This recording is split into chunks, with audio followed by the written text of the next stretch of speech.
Aramutse mwiriwe yivanye naho umuntu wese aherereye. Aha turi muri Moriya Channel TV. Moriya yaramutse igendererwa cyangwa se yakira abandi bantu cyangwa se ikindi gisosiyete kinini cyane arico bita Diko Entertainment. Nkuko mubibona yaje azananye n'abandi bantu, ari kumwe na Kado Haver, ari kumwe na Venice, ari kumwe kandi nawe nyine ubwiwe yaje nka brand kuko niwe asanzwe ayoboye ico kinyamakuru cha Diko Entertainment. Kandi ku ruhande rwa Moriya turafise n'umukobwa asanzwe ari umwe muri iyo team ya Moriya ariyo bita Astapisco.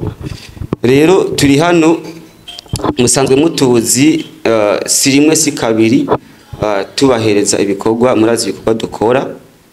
Moriya ni imwe mu ma TV online isanzwe iproduza amafilme ikayahingura, mbere imaze kuyahingura ikashobora kugira kuyashira ku mbuga zitandukanye kugira ngo zishobore kurabwa n'abantu benshi cyangwa se zishobore kwigisha kugira ngo dushobore kugira guterera mu iterambere ry'igihugu na cyane cyane muri vie sociale. Rero kubw'ibyo uno munsi turi hano nk'imigwi ibiri, n'imigwi ibiri mugabo ikora ibikorwa bitandukanye. Nabibabwiye kuri kote ya Moriya dukora amafilme, ariko kandi kuri kote ya Diko Entertainment nayo isanzwe ipromotinga ibikorwa musanzwe mubizi. Niyo mpamvu rero promotion isanzwe ikora ipromotinga cyane cyane ibintu by'amafilme by'amasinema tuba twakoze. Si Moriya gusa promotingira n'ahandi ihora igira ipromotinga. Rero niyo mpamvu uno munsi uri hejuru twabahamagaye kugira ngo bashobore kuza hano muri kino kibanza kugira ngo dushobore kugiranira amasezerano, dukorane si nijyambere twaba dukoranye nawe. Twarakoranye ubushize kuri filme Ibigero by'Umwigeme, mwarabibonye impact yagize. None n'uno munsi dushoboye kumwizera kugira ngo dushobore gukorana nawe. Ntabwo ari jyambere tuje kugira ngo dushobore niburi kugira ngo dushobore kwiga ibya contrat cyangwa se iby'impapuro dusinyiranira. Oya, twarafashe umwanya ukwiye kandi uhagije, turicara hamwe kugira ngo dushobore kwiga ibizoba biri muri iyo contrat.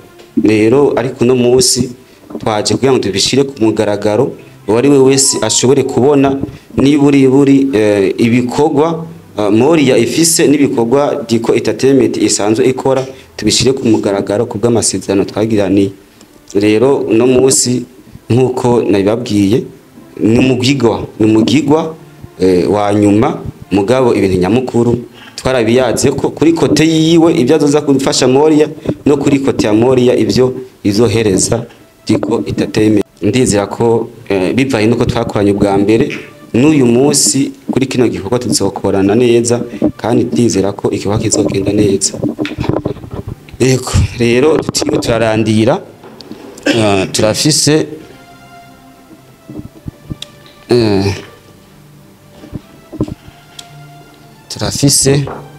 ayo masezerano twashoboye kugiriranira,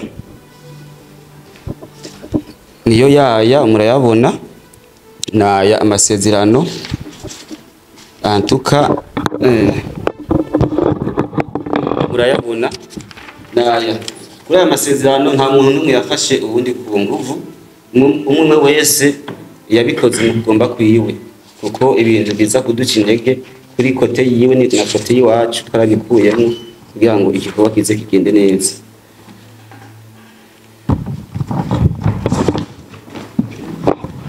Rero ngoma ndamusaba icyubahiro ciwe kugira ngo dushobore gusinya, dushobore no kumuronsa yiwe nanje asiga kufunza kugira ngo gusigarana.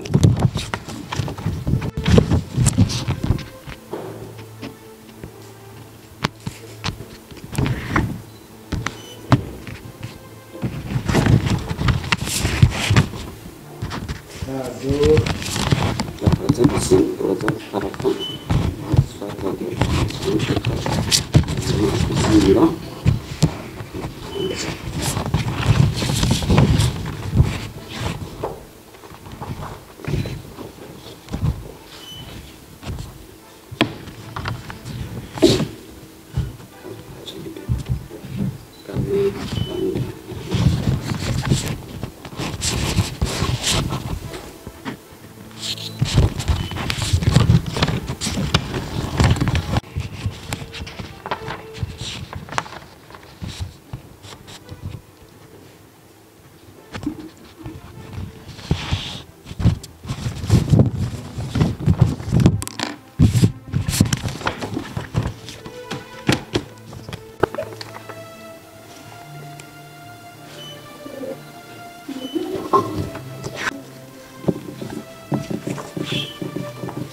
rero kuva uno munsi igikorwa ca promotion y'igikorwa turiko turakora ubu kiri mu minwe ya ikinyamakuru Diko Entertainment kirongowe na Leonce Ndukuriyo. Rero no kuvuga ko kuva uno munsi no kontra isinywe niwe igikorwa kijanye na promotion ya kino gikorwa turiko turategura ngo tuzokore niwe azoba akijejwe. Yego sinzi niba afise ico yoshikiriza nawe yogira cyashikirije mu vyibahiro byanyu murahabikaze kubera ko ibikorwa nka bino bifise abandi benshi babikora. Anyway nitwa Ndikuriyo Leonce nije nserukira ku mpande zose ikinyamakuru Diko Entertainment. Muri byinshi dusanzwe dukora harimo na kino baduhamagaye no munsi mugabo bamwe mu bataza ama service dukora ahagaze cyane kubijanye no gutunganya amasanamu mu bwoko bubiri, haba amafoto ama video tukabikora mu mice myinshi, harimo guherekeza abantu mu manza zitandukanye, yaba amadota ama mariage abafise ama birthdays n'ibindi byinshi. Ntibirera ngaho gusa kuko biciye muri kwa guhinyanyura amasanamu dutangiye uno munsi guhinyanyura n'amafilms mu bice bigiye bitandukanye, ariko kandi tugakora ama coaching haba mu makampuni haba mbere no ku kindi gisata abenshi badakunze kwitaho cingo n'imiryango, aho dufise n'aba coach bavyigiye mbere babinonoseye neza. Ivyo ni bimwe mu bintu dukora, ariko n'ibindi byinshi bazogenda baramenya gahoro. Bimatanye uno munsi n'icatuzinduye kino kijanye no kumenyekanisha ibikorwa by'abakora muri mvabwenge. Gukorana na Moriya Channel ntabwo ari ubwa mbere, mugabo baye ubwa mbere tugiye gukorana muri buno buryo buri official, kubera ko ubwa mbere twarakoranye ariko ntitwabishira habona gose. Ico gihe dukorana mu bijanye no kumenyekanisha ariyo promotion, niyo tugarutse ko, ariko tugiye kubikora mu buryo bwagutse kubera ko ntizoba ari promo gusa, bizoba minamatanye n'ibindi biyikomoka ko harimo gukuza uno mugwi, kudandaza bamwe mu bakinyi babo, kuba brandinga, ariko kandi no kubegereza isoko rusange ya cinema iri kiragenda yaguka mu karere. No bashimira cyane uburyo biyumviriye kuri kino kinyamakuru duhagarariye agateka, ariko kandi sinovuga ngo bavyumviriye gusa kubwo kutugomwa takindi bishingiye ko, kubera ko twigeze gukorana bakabona ko kano kazi tugashoboye.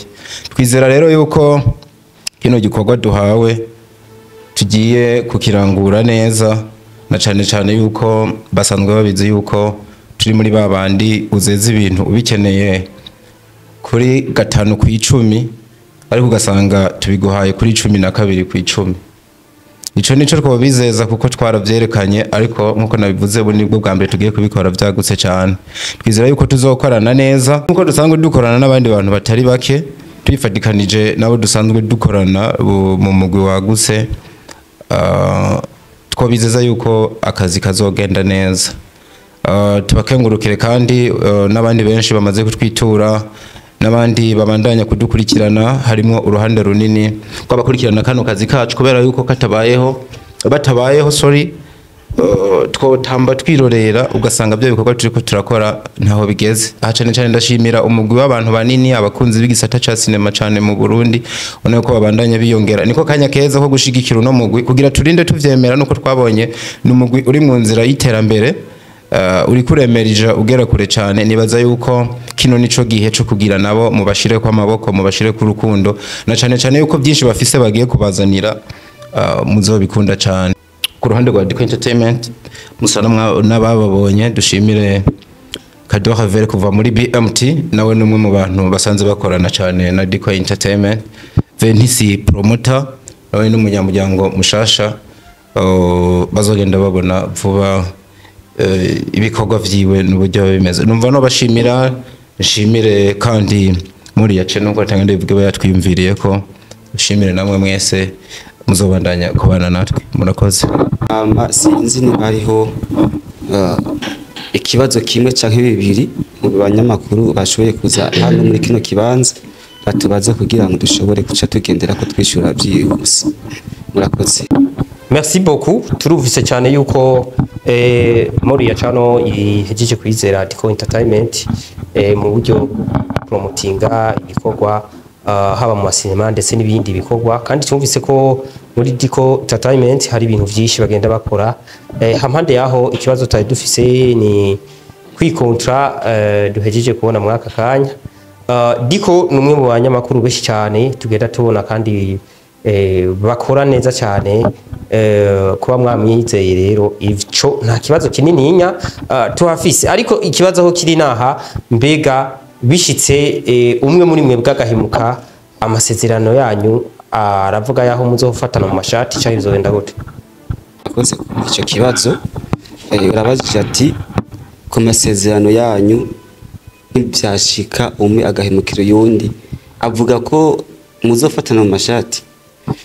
Ngo nabibabwiye kuva kare hose kugira ngo dushobore gutera ino ntambwe yo kuno munsi ngo tuze gusinya hano, twaricaye hamwe turaraba ikibereye cyo gukora, turaraba ikintu cyose cyotuma ayo masezerano adashobora kuja mu ngiro, turacinyura turagikuramo.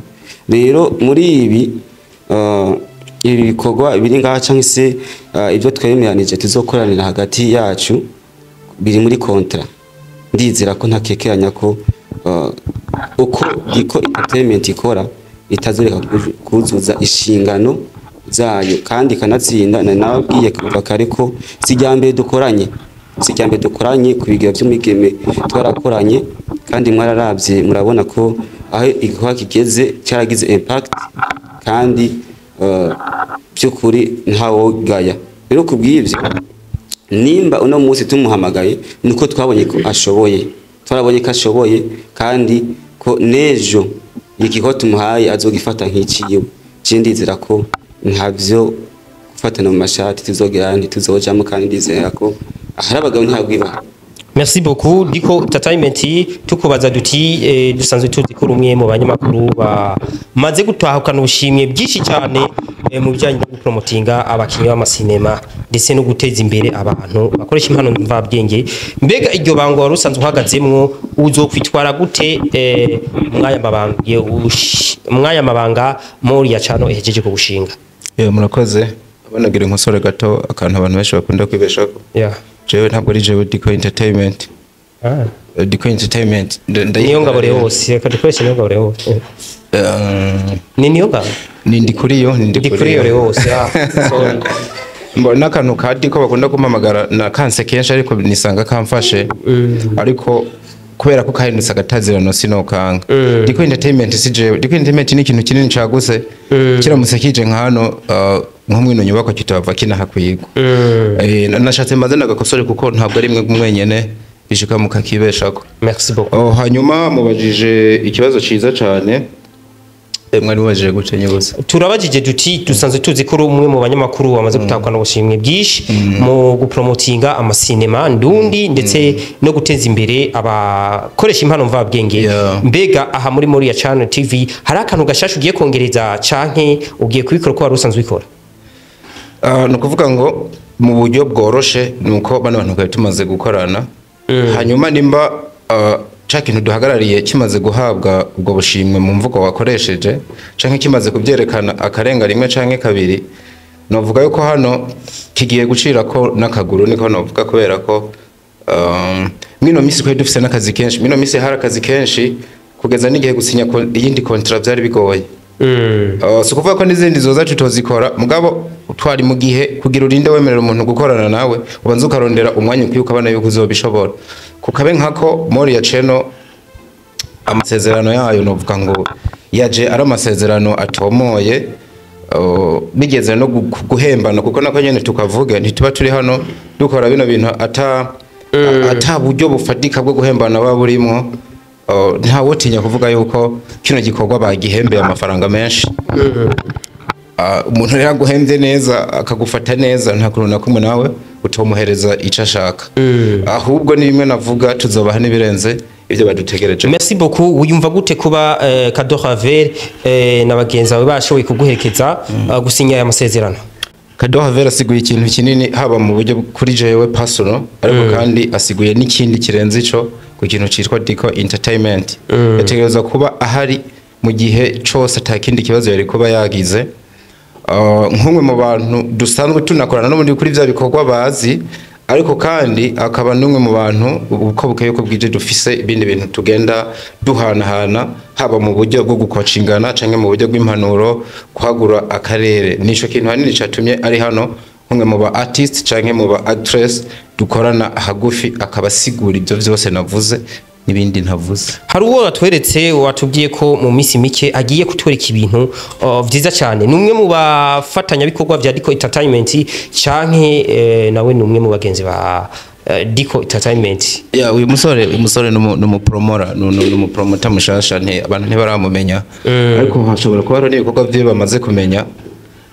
Mfite twe buryo twevuriwe jewe n'abantu banje n'umuryango munini twavuze dukunda kuja habona aruko ibikorwa byadutaza imbere bikaja hano mushobora kuba n'ubu mumuzi mu bikorwa bimwe bica ahatandukanye ariko wewe ukumubona batari bwamubone ariko mu buryo buri official muzogenda mumubona uko imisi zoza ariko mumwumve nk'umupromoter yigenga ariko kandi afise ahahuriye na Diko Entertainment.